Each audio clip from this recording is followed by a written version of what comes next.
Shalom, selamat pagi buat kita semuanya. Saya sambut dengan salam hangat dari Medan. Selamat pagi bagi kita semuanya. Sekali lagi saya ajak kita berdoa. Bapa di sorga, kami serahkan tayangan pagi menara doa pagi ini Tuhan jamaah.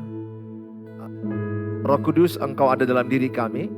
Roh Allah yang ada pada kami lebih besar daripada masalah kami.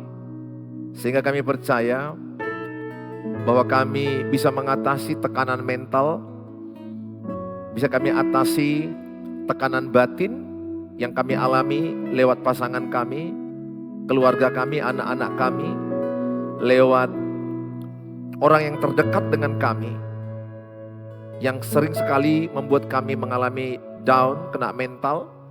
Tapi kami percaya bahwa roh Allah yang ada pada kami jauh lebih besar daripada dunia ini. Berkati Tuhan penyampaian firman Allah. Kami dengarkan firman-Mu dan kami mau memuji menyembah Engkau. Di dalam nama Tuhan Yesus kami berdoa. Amin.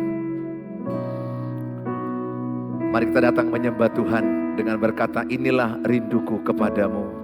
Ayo Bapak Ibu yang ada di online kita katakan,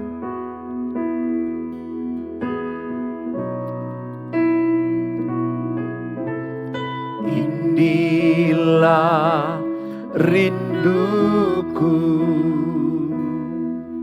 kepadamu,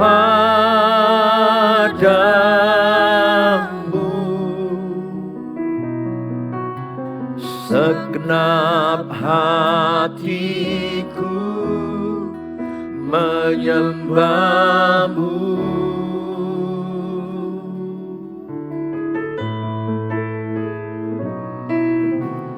Seluruh jiwaku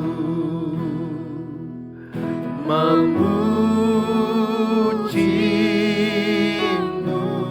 ku menyembahmu, ku menyembahmu, ya Allahku.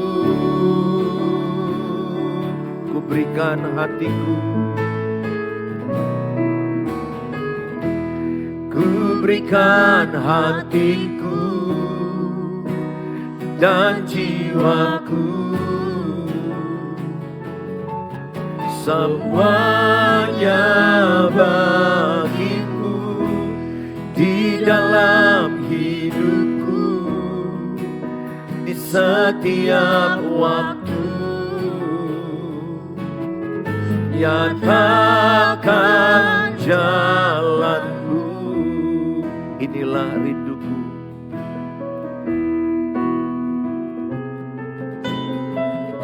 Inilah rinduku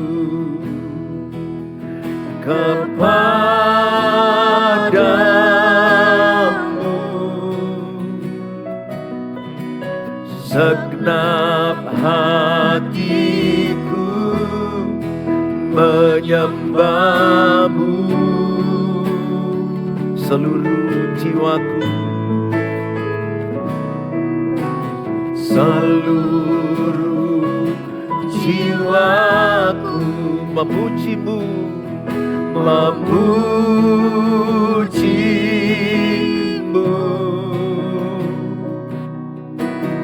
ku menyembahmu, ya Allahku. Ku berikan hatiku,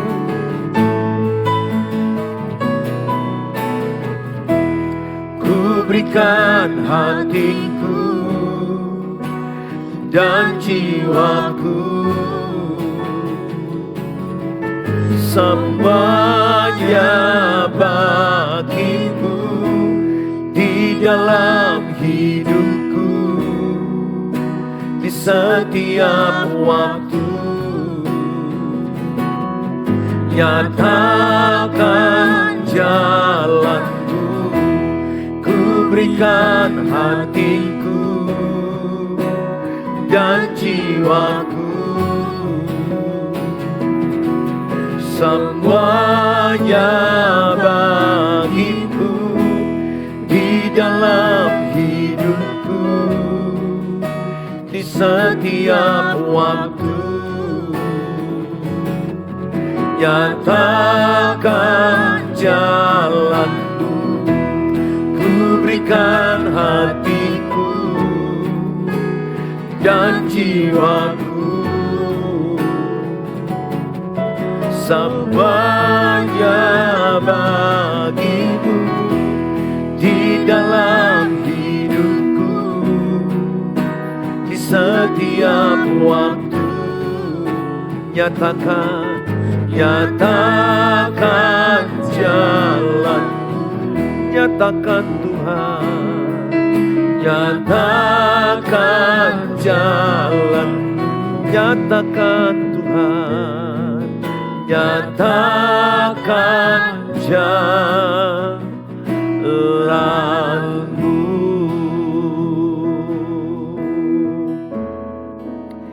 Saudara, percayalah, kuasa Tuhan terlebih besar daripada tekanan batinmu. Dengan iman kita berkata, hanya Kau Tuhan penolongku. Ketika kita dekat Allah, kita akan tenang. Memang masalah tidak langsung selesai, tetapi ada damai sejahtera di hati kita dan pikiran kita. Sehingga kita bisa dengan tenang menghadapi setiap persoalan hidup kita. Dengan iman kita berkata, hanya Kau Tuhan penolongku. Ya Kau Tuhan penolongku,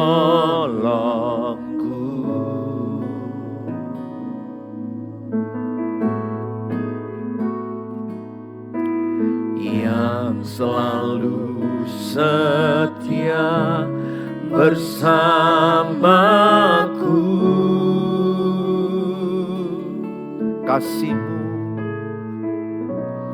Kasih-Mu yang sanggup mengubah kehidupanku. Sungguh ku berserah, sungguh ku percaya,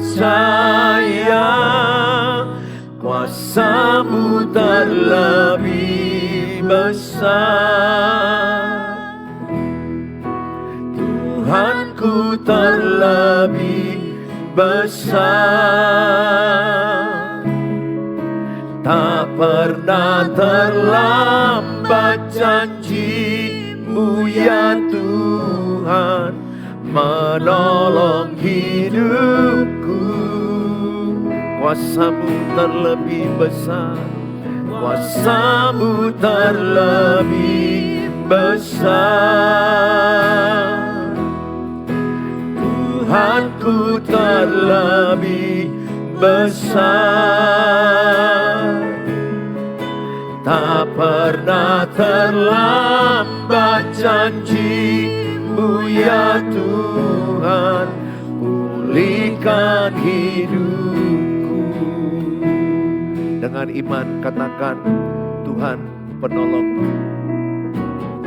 Hanya Kau Tuhan penolongku.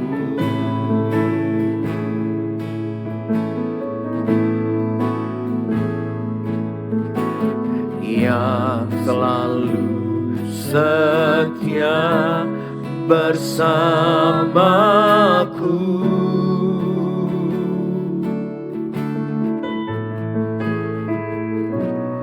Kasih-Mu yang sanggup mengubah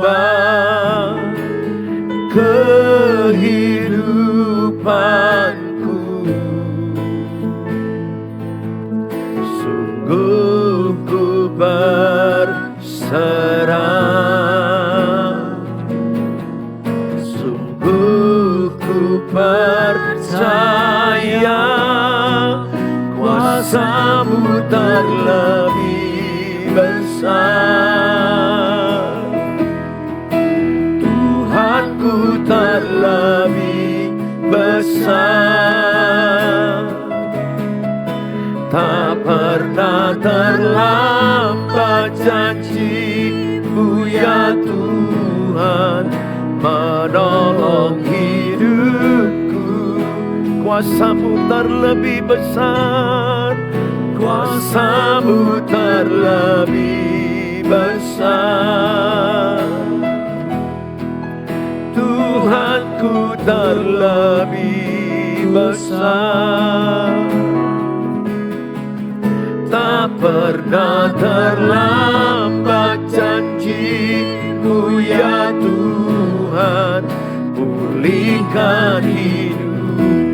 Tak pernah terlambat,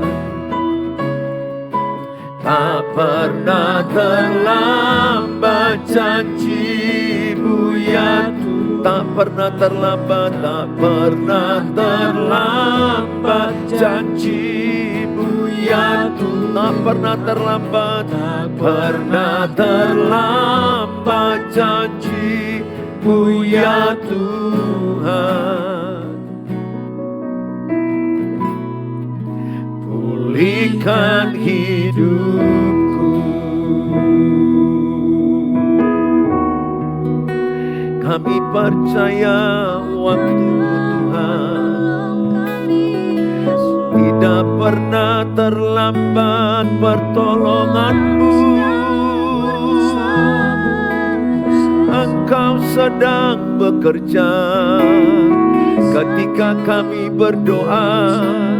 Engkau sedang bekerja untuk menolong kami, membela hidup kami. Kami percaya Engkau bekerja dengan cara-Mu yang luar biasa. Engkau bekerja, kami percaya Engkau menolong orang-orang yang datang padamu. Diberkatilah yang berharap padamu, diberkatilah yang mengandalkan Engkau, diberkatilah Tuhan. Terima kasih, terima kasih, terima kasih, terima kasih. Haleluya. Bekerja dengan cara-Mu, Engkau bekerja dengan cara-Mu, Engkau bekerja dengan cara-Mu. Haleluya. Kami percaya semua indah pada waktunya, semua indah pada saatnya.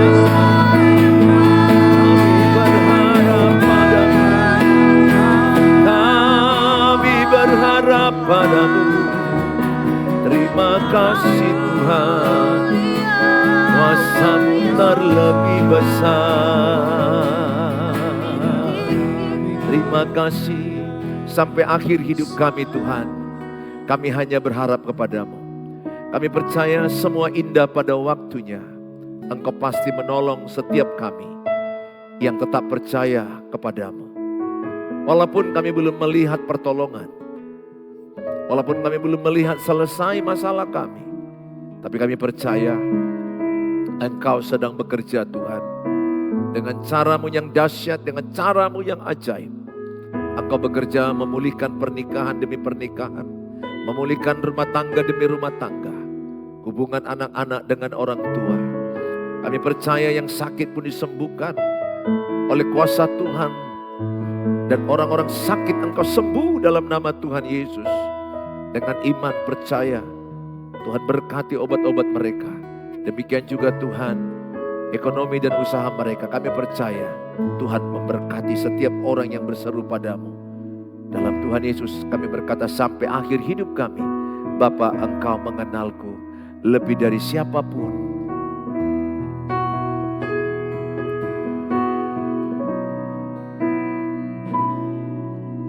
Bapa, Engkau mengenalku lebih dari siapapun. Engkau tahu ceritaku dan isi hatiku. Tak peduli masa lalu, peduli masa lalu, Engkau tetap memilihku. Ubahkanku, sempurnakan, jadi karya yang indah. Kini aku percaya tiada yang mustahil bagimu. Kuasa-Mu kuatkanku, dasarku berharap. Kini aku berserah pada rancangan-Mu bagiku. Ku ikuti panggilan-Mu, ku kan setia sampai akhir hidupku.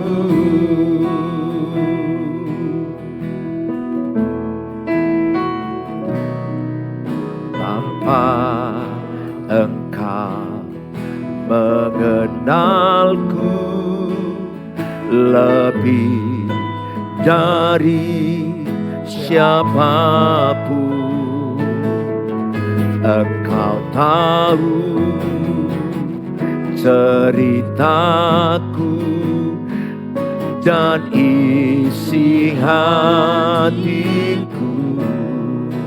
Tak peduli masa lalu, peduli masa lalu, Engkau tetap memilihku. Ubahkanku, sempurnakan, jadi karya yang indah. Kini aku percaya tiada yang mustahil bagimu. Kuasa-Mu kuatkanku, dasarku berharap. Kini aku berserah pada rancangan-Mu bagiku. Ku ikuti panggilan-Mu, ku kan setia sampai akhir hidupku. Kini aku percaya, kini aku percaya tiada yang mustahil bagimu. Kuasa-Mu kuatkanku, dasarku berharap.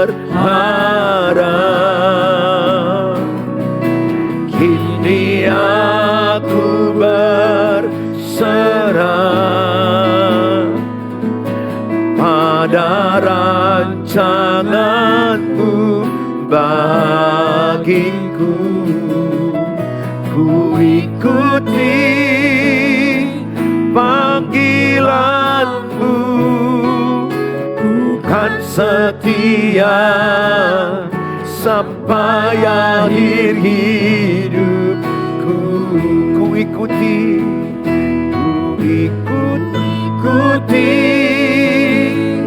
panggilanmu, ku kan setia sampai akhir hidupku. Terima kasih Bapa, kami siapkan hati kami diberkati dengan firman Allah. Dalam nama Tuhan Yesus kami berdoa. Amin. Shalom, selamat pagi buat kita semuanya. Buat saudara-saudaraku, keluargaku. Ada keluarga saya yang di Jakarta, Ibu Ica. Ada juga baru saya di sana, Disa, dan ada juga keluargaku Ibu Win, Ibu Wina. Shalom dan semua keluarga-keluargaku yang ada di Batam, yang ada di berbagai daerah. Saya akan menyampaikan tema khotbah kena mental oleh pasangan. Saudara, ada banyak orang yang kena mental oleh orang yang terdekat dengan dia. Sedih ya, memang itu sedih. Tetapi ya itulah manusia, besi dengan besi saling menajamkan. Manusia dengan sesamanya saling menajamkan. Itu kata Alkitab. Jadi tidak terelakkan oleh kita yang namanya kena mental. Dan biasanya semakin dekat orangnya, kita semakin lebih kena mental. Oleh karena itu Bapak Ibu, saya mengangkat tema ini supaya Bapak Ibu bagaimana mengatasi kena mental. Tidak sekedar tahu kena mental oleh pasangan atau anak-anak atau keluarga. Tetapi Bapak Ibu akan saya berikan solusi bagaimana mengatasi kena mental. Ketika mentalmu down, terpuruk, tersakiti, terhianati, saya percaya saudara akan memahaminya lewat pendengaran firman Tuhan pada pagi hari ini. Nah saudara, saya ambil ayat Filipi 4 ayat 4 ya. Bersukacitalah senantiasa dalam Tuhan, sekali lagi kukatakan bersukacitalah. Hendaklah kebaikan hatimu diketahui semua orang, Tuhan sudah dekat. Janganlah hendaknya kamu khawatir tentang apapun juga. Tetapi nyatakanlah dalam segala hal keinginanmu kepada Allah dalam doa dan permohonan dengan ucapan syukur. Ayat 7 Filipi 4, damai sejahtera Allah yang melampaui segala akal akan memelihara hati dan pikiranmu dalam Kristus Yesus. Jadi akhirnya saudara semua, jadi akhirnya saudara-saudara, semua yang benar, semua yang mulia, semua yang adil, semua yang suci, semua yang manis, semua yang sedap didengar, semua yang disebut kebajikan dan patut dipuji, pikirkanlah semuanya itu. Pada 1 Tesalonika 5 ayat 16-18, bersukacitalah senantiasa, tetaplah berdoa, mengucap syukurlah dalam segala hal, sebab itulah yang dikehendaki Allah di dalam Kristus Yesus bagi kamu. Definisi kesehatan mental. Kalau kita lihat apa definisi kesehatan mental menurut WHO.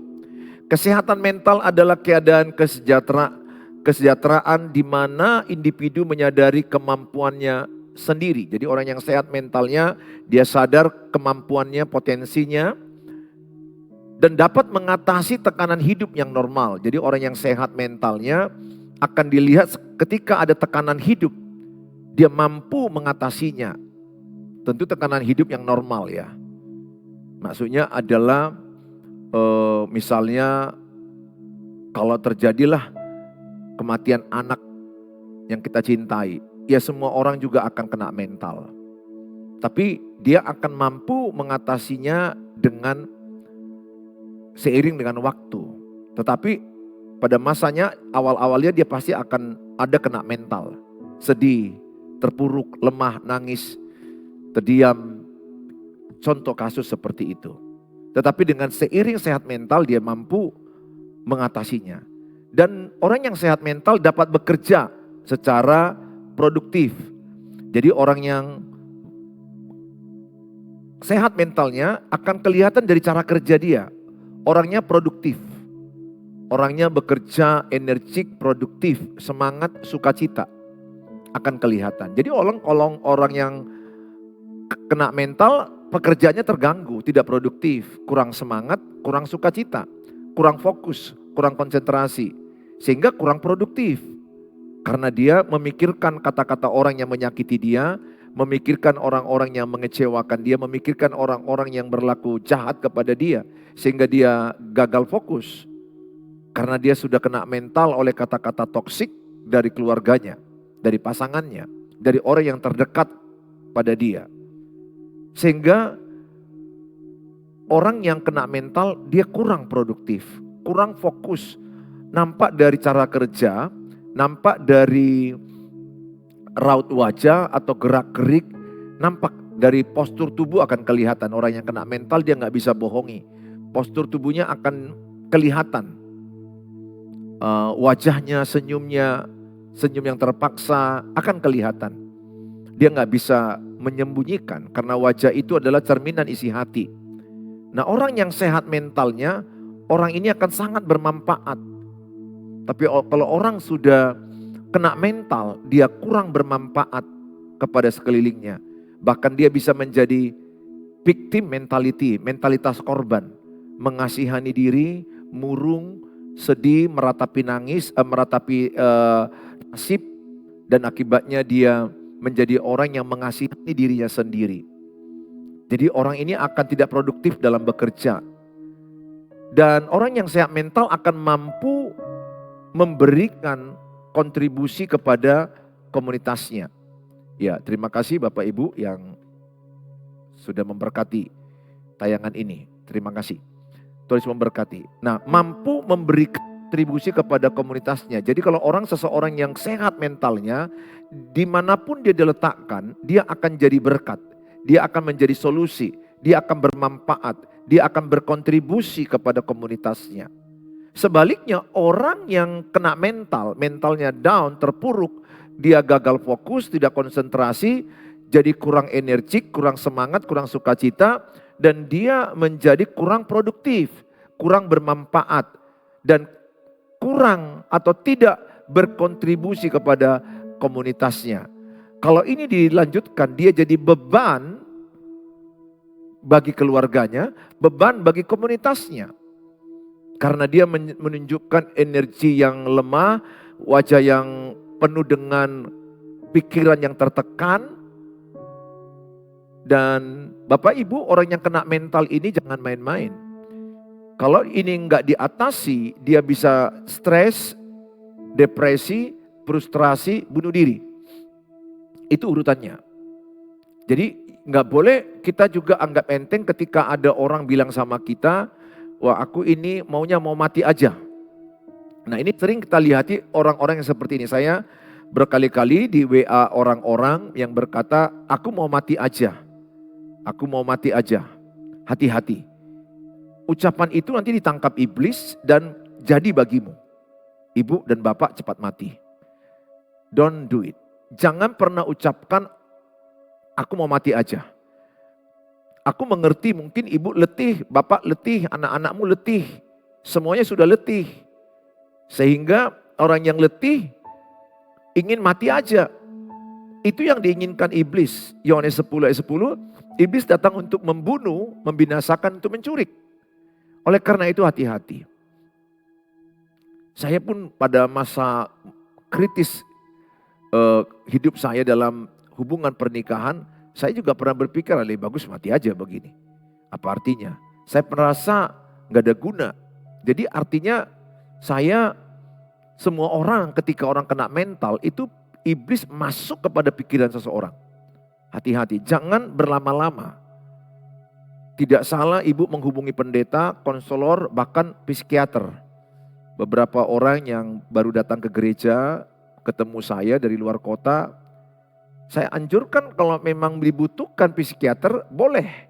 Karena psikiater juga adalah alatnya Tuhan untuk menolong orang sehat mental.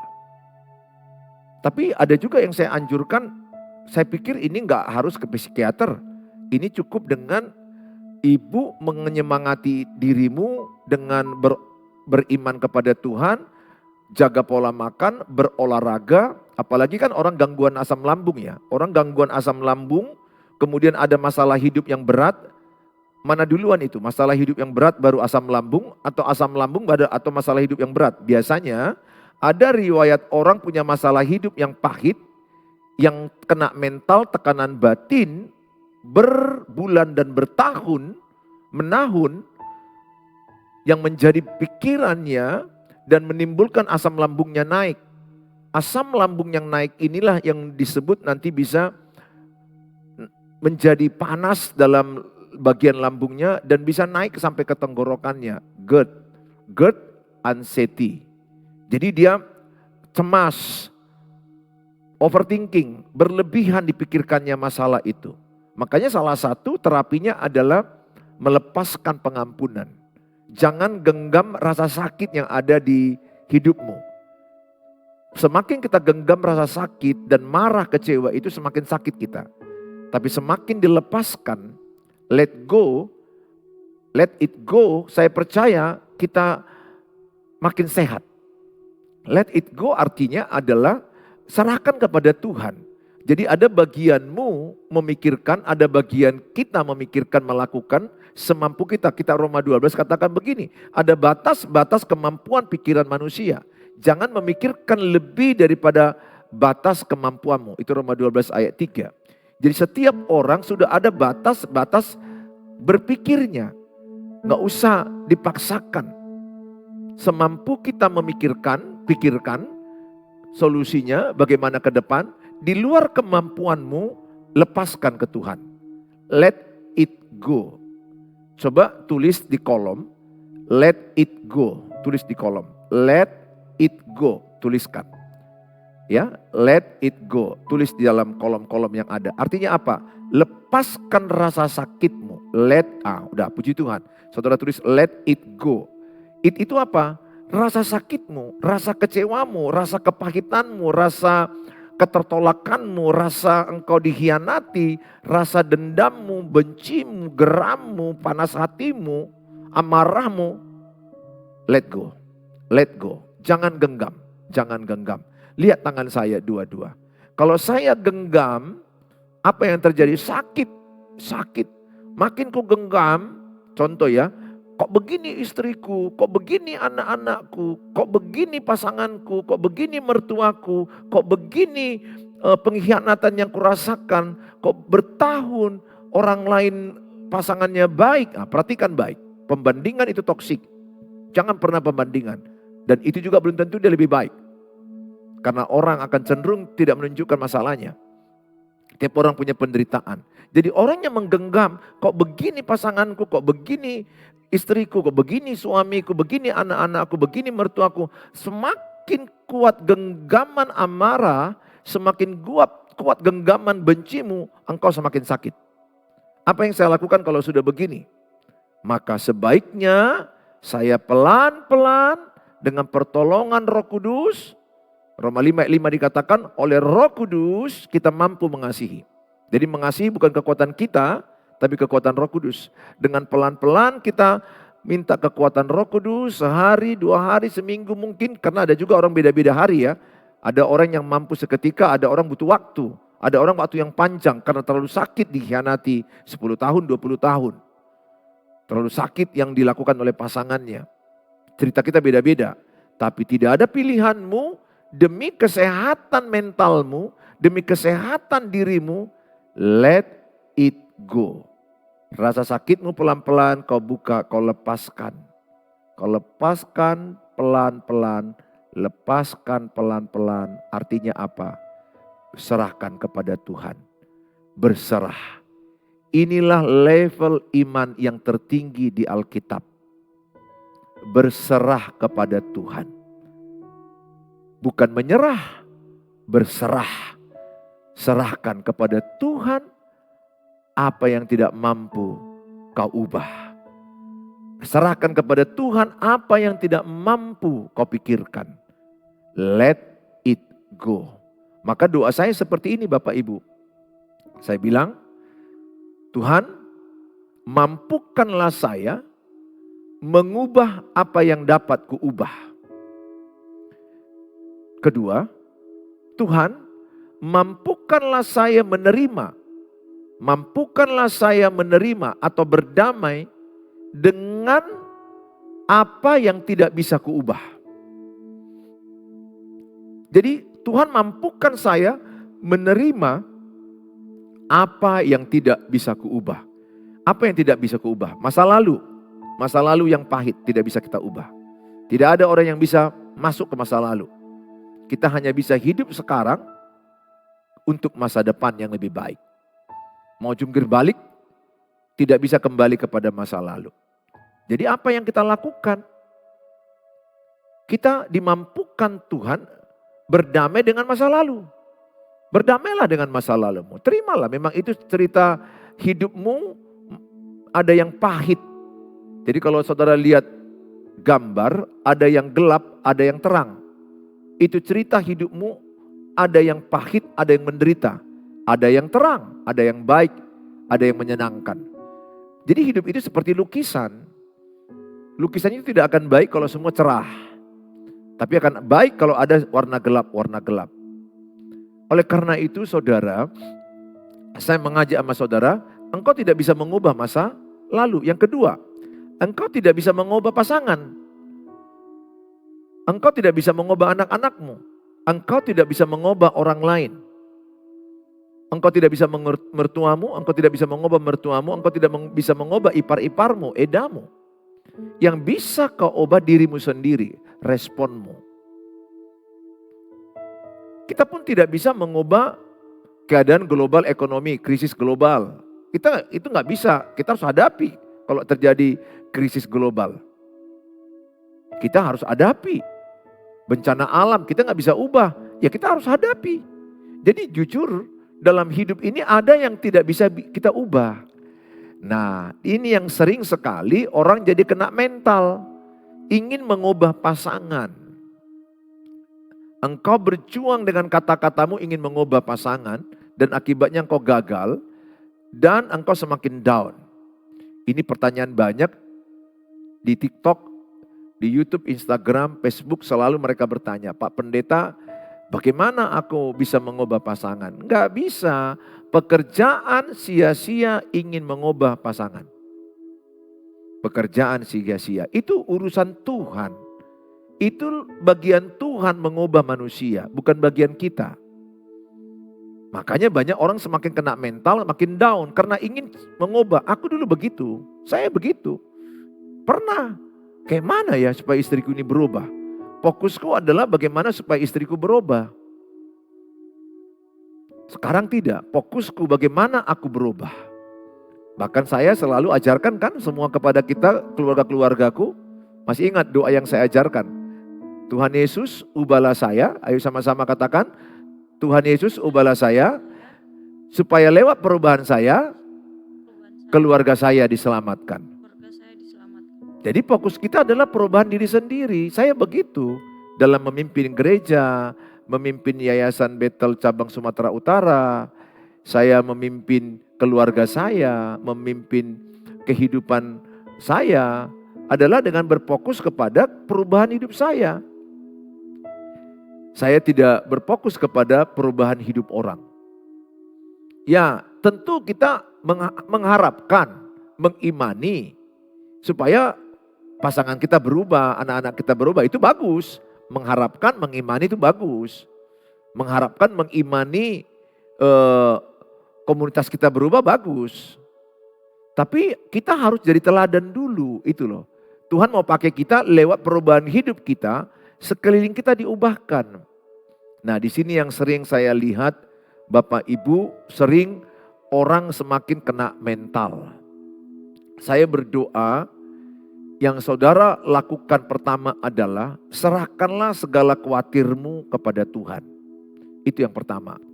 Maka Filipi 4 ayat 6 itu dikatakan serahkanlah segala khawatirmu kepada Tuhan. Saudara tahu tulisan itu dibuat Rasul Paulus dalam penjara.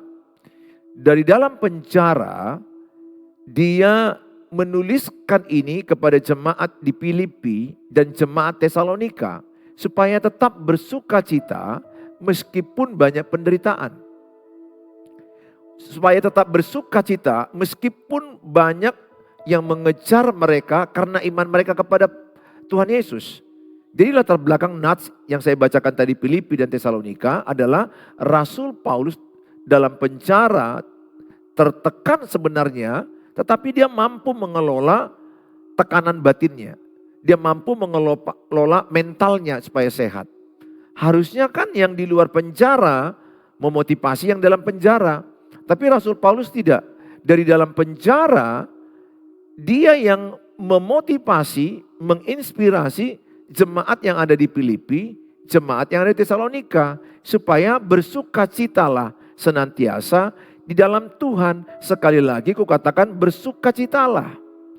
Kenapa Rasul Paulus menekankan itu? Dan Alkitab berkata Amsal 17 ayat 22, hati yang gembira adalah obat yang manjur.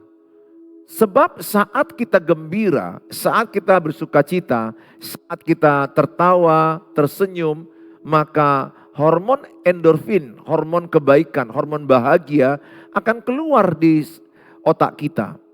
Dan itu adalah sebagai painkiller, menghilangkan rasa sakit di otak kita. Makanya saya ajak sama saudara, kelolalah emosimu, amarahmu dengan baik. Supaya saudara bisa tertawa walaupun ada masalah. Karena Tuhan mau kita tetap bersukacita, tertawa walaupun semenderita apapun kita. Ada loh orang satu hari pun gak ada ketawa. Ada lagi seminggu pun gak ada ketawa. Ada lagi sebulan pun dia gak pernah ketawa. Ada lagi setahun mungkin dia gak pernah ketawa. Sehingga ada orang ketika orang melihat dia ketawa, maka orang berkata mujizat itu terjadi. Karena dia gak pernah ketawa, jarang. Saya pernah jumpai orang ketemu saya dia ketawa, baru dia bilang udah lama loh saya tidak ketawa. Jangan ya, saudara sakit mental namanya itu. Kalau bapak ibu tidak tertawa dalam sehari, kasihan. Dalam seminggu, bayangkan kalau sehari nangis, seminggu nangis, sebulan nangis. Betapa hancurnya jiwamu, mentalmu, ya kena psikis dan tubuhmu sakit. Makanya ada namanya psikosomatik. Psikosomatik itu kan adalah tubuhmu sakit karena jiwamu sakit. Jadi dalam jiwa yang sehat terdapat tubuh yang sehat. Dalam jiwa yang sakit terdapat tubuh yang sakit. Itu yang sebenarnya. Bukan dalam tubuh yang sehat ada jiwa yang sehat. Jiwamu yang sehat, tubuhmu akan sehat. Ya, itu buktinya endorfinmu keluar. Hormon kebahagiaan, painkiller, pembunuh rasa sakit, itu sejenis morfin loh. Endorfin itu sejenis morfin yang mampu menghilangkan sakit. Itu morfin itu kan dipakai dunia kedokteran, penghilang rasa sakit yang paling kuat. Di otak kita ada namanya endorfin. Kedua, kalau kita tertawa, maka pembuluh darah kita akan melebar. Oksigen cukup di otak, oksigen juga cukup di jaringan kaki, hilang kebas, dan hilang migrain, sakit kepala sebelah, hilang juga vertigo, oyong, bahasa Ibraninya mirdong, ya, bahasa Ibrani maksudnya bahasa margasi barani, hilang mirdong. Saudara, jadilah orang yang bisa tetap tertawa walaupun banyak masalah. Ya, bagaimanapun caranya harus dilakukan. Tapi Alkitab mengajarkan kita bersukacitalah dalam Tuhan. Jadi bagaimana supaya bisa tertawa? Serahkan kepada Tuhan dan bersukacita dalam Tuhan. Bersukacita dalam Tuhan. Ya, saya begitu, saya sadari. Jadi kita bersukacita inside to outside. Jadi jangan buat sukacitamu dari orang lain ke saya, ke dalam. Kalau kita membuat dari outside to inside, terbalik. Jadi sukacita kita dari inside Tuhan Yesus keluar kepada komunitas kita outside. Saya mengajak sama saudara, jaga kesehatan mentalmu. Ya, penting olahraga, penting. Semangati, saya olahraga jalan kaki 1 jam sehari. Ya, penting saudara juga menikmati matahari. Jangan berkurung-kurung terus. Orang yang anxiety ini kan takut berlebihan, cemas berlebihan. Terlalu berlebihan memikirkan sesuatu yang belum terjadi, overthinking. Jadi orang yang anxiety ini selalu waspada. Nah, ini kena mental dia, gangguan juga di jiwanya ini, tekanan. Dia menjadi pribadi yang selalu waspada pada sesuatu yang belum terjadi. Overthinking. Jadi nggak tenang hidupnya. Ingat Matius 6 ayat 3-4. Kesusahan sehari cukuplah sehari. Jangan kamu khawatir. Artinya apa? Kalau hari ini kita hidup, nikmati hari ini, hidup dengan maksimal. Masalah besok, udah percayakan ke Tuhan. Yang penting kita hidup besok, bersyukur, berdoa, kerja benar. Nggak usah pikirin masalah besok apa, masalah 2 hari lagi apa, masalah 3 hari lagi apa. Nggak usah. Pikirkanlah hari ini aku hidup, aku mau benar-benar hidup dalam Tuhan, bekerja dengan benar, dan aku beriman kepada Tuhan. Selebihnya bagian Tuhan. Besoknya lagi hidup begitu aja. Hari ini aku hadapi masalahku bersama dengan Tuhan, aku percayakan kepada Tuhan. Aku mau bekerja dengan benar. Besoknya lagi begitu. Nggak terasa udah sebulan. Nggak terasa setahun. Saya melatih diri saya begitu. Hidup sehari demi sehari. Hari ini apa yang bisa saya kerjakan dengan maksimal. Apa yang bisa saya lakukan dengan benar. Dan saya belajar tertawa di tengah-tengah pekerjaan saya yang banyak. Saya juga tertawa. Dan saya adalah salah satu suami ya yang suka membuat istriku tertawa. Karena dulu kami pernah perang saling menyakiti, melukai. Saya mengejar kesalahan saya. Saya menebus kesalahan saya. Saya menebus ketertinggalan saya. Jadi saya paling senang kalau sampai ke rumah, saya berpikir di jalan bagaimana membuat istriku ketawa. Ya kurencanakan bagaimana membuat anak-anakku ketawa.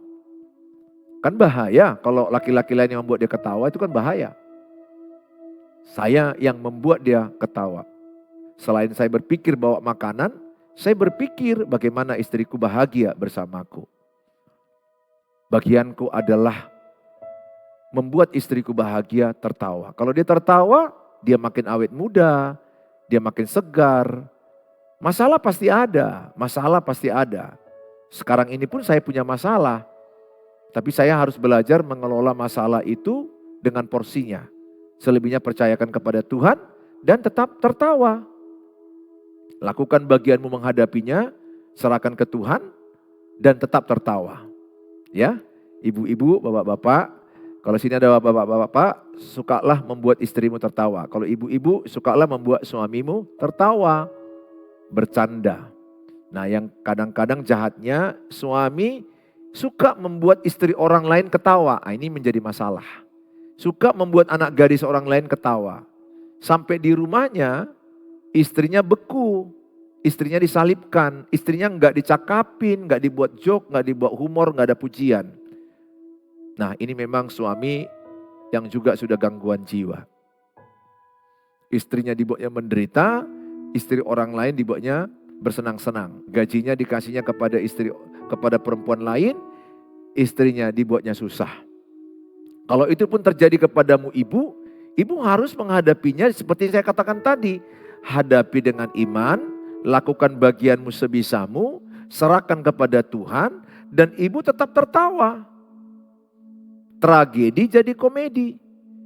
Jadi ibu harus tetap menata amarahmu, emosimu, jiwamu supaya sehat. Senangkan juga dirimu, jangan larut dalam duka. Kan kitab Tesalonika katakan jangan larut dalam duka. Itu kan bicara kematian ya, jangan larut dalam kematian. Saya juga bisa katakan jangan larut dalam kesedihanmu. Kalau suamimu lari, kalau istrimu lari, jangan larut. Sebagaimanapun fokus utama kepada Tuhan. Yang kedua bagaimana ibu sehat. Dengan sehat bisa menghadapi masalah. Karena maunya iblis lewat masalah itu banyak orang susah dan menderita. Ya, ibu dan bapak ini yang saya sampaikan. Jadi yang pertama itu bagaimana supaya sehat, hanya dekat Allah saja aku tenang. Berdoa, datang kepada Tuhan. Kedua, jaga pikiranmu, Filipi 4 ayat 8. Pikirkanlah apa yang baik, yang benar, yang suci, yang mulia, yang sedap didengar, kebajikan, pikirkanlah semua itu.